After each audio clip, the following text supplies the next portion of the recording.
international des mines contribue à la réussite des projets miniers du PSE moom la yéenekaay bi ne moom la kii di premier ministre wax mine yi tamit war nañ ci wax lu baree koppar yu baree mi ngi génnee ci réew mi te askan wi duñ ko jariñoo mu jógee ci mine yi boo demee ci or Sabadola bi mine boo fi mën a tudd mi ngi ciy loxoy nit ñoo xam ne nañ ko nguufaan téye ko te doo xam fi mu nekk nii ndax mi ngi dugg ci xaalisu trésor ba ci waxtaan ak ñuy liggéey ci wàllu impôt dañuy wax ne ñoom gisuñu dara loo xam ne mine yi amal na leen njariñ kon war nañ ko xoolaat càmbaraat ko ba ndax parce que alalu réew mi alalu ñëpp la donc mu nekk mbir moo xam ne war nañ xool ban taxawaay la ci nguur gi maanaam ndax koppar yu baree li leen di lebal daanaka bu ñu toogee 3 ans rek société yi yëngatu ci wàllu or yëpp biir charge yi nga xam ne moom la ñu defoon ci wàllu mine bi te ñu leen di defal dina leen fiscalité dina leen tax ñu jël réew bi di ko génne bitum réew di ko fa jaay te da amul benn koppar boo xam ne nguur gi na ci jot pour mën a def li nga xam ne moo di liggéeyal askan wi ci seen i bëgg-bëgg kon ci biir salon international des mines bi premier ministre yëkkati na kàddu ne il faut contribuer à la réussite des projets miniers du PSE loolu yéen a Le Soleil moo ci dikk tey jii direct info dikk ci ne le port de Dakar fascine les Américains nee na wàllu sécurité port de Dakar mucc na ayib ci wàllu sécurité Oumar Sarr wax li jëm tamit ci Macky Sall ne Macky Sall a octroyé 2 blocs de pétrole à Aliou Sall di rakam loolu Oumar Sarr bu coordonnateur parti démocratique sénégalais moom moo ko wax mais ci wàllu interdiction marché bi Alioune Tine ne dafa contre ñuy interdire marché yi Alioune Tine soutient le PDS par rapport à l'interdiction de marche, traque des narcotrafiquants. Abdoulaye Daouda Diallo fait appel à l'armée. Le Soleil dikk ci li nga xam ne moom moo di waa CEDEAO dañoo jël benn dogal ne dëkk yi tëjoon seen frontière yëpp ndax li jëm ci wàllu Ebola nañ ko ubbi waaye Sénégal moom nee na day maintenir li nga xam ne moo di ay frontière am yu mu tëjoon ci digganteem ak kii réew mi nga xam ne moo di réewum Guinée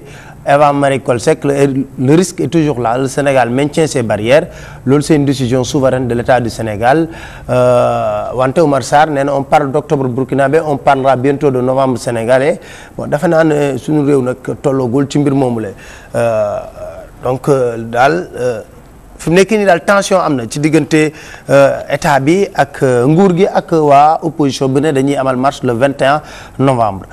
Sud Quotidien dikk ci loolu sax ne désormais la guerre des mots décroît si la paix civile est menacée qu'on ne dise pas que c'est l'opposition. Abdoulaye Daouda Diallo toute la rigueur sera appliquée. Alioune Tine la marche doit être autorisée opposition et pouvoir sur l'interdiction des manifestations en novembre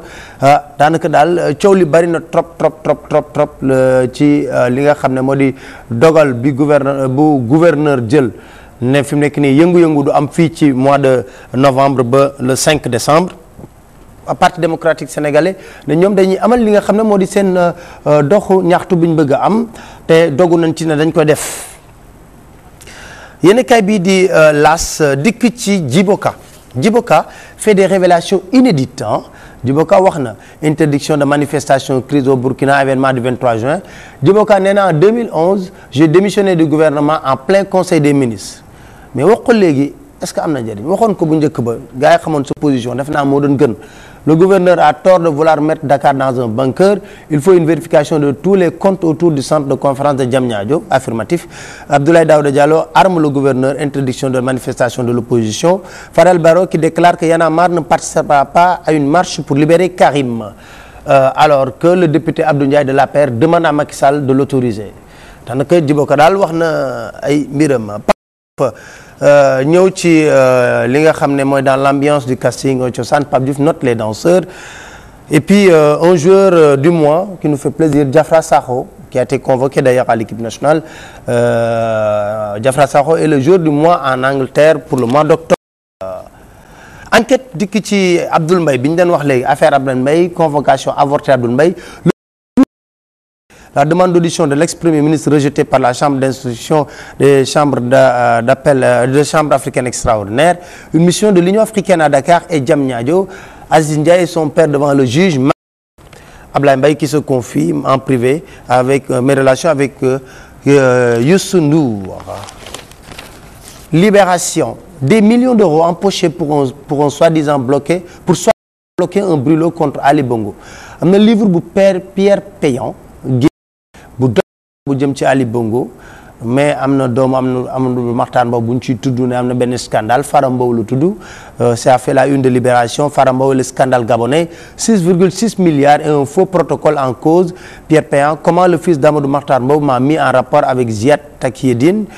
Abdoulaye Diallo qui est très clair, l'État restera un État fort. Abdoulaye Diouf Sarr en pole position pour la présidence de l'AMS. Revient avec Diafra Sakho entre dans l'histoire, 1 an de plus sur son contrat, 9 millions de plus sur son salaire, meilleur joueur de première ligue pour le mois d'octobre. Gorgui Sidien qui avertit, je ne reviendrai plus en sélection tant que, bon, 3 points de suspension. Bayel Sall marque et répond à Sagnol. Alors, Willy Sagnol avait tenu des propos très racistes, disant que les joueurs africains sont pas chers, sont engagés, mais le football n'est pas seulement que ça, il y a aussi l'intelligence. Ce qui est sûr, c'est qu'il y a des joueurs africains qui coûtent très cher. Touré coûte très cher, donc de telle sorte que, et d'autres joueurs, hein, Drogba, bien sûr, et lui, il a été mis au banc par Lilian Thuram en équipe de France, mais bon, ça renseigne un peu sur le niveau de certains joueurs, et puis, Dafna Lolo Amotoul, parce que Jerez l'a déjà répondu en disant que s'il avait des joueurs comme Yaya Touré ou Sadio Mané, il aurait dit le contraire. Alors,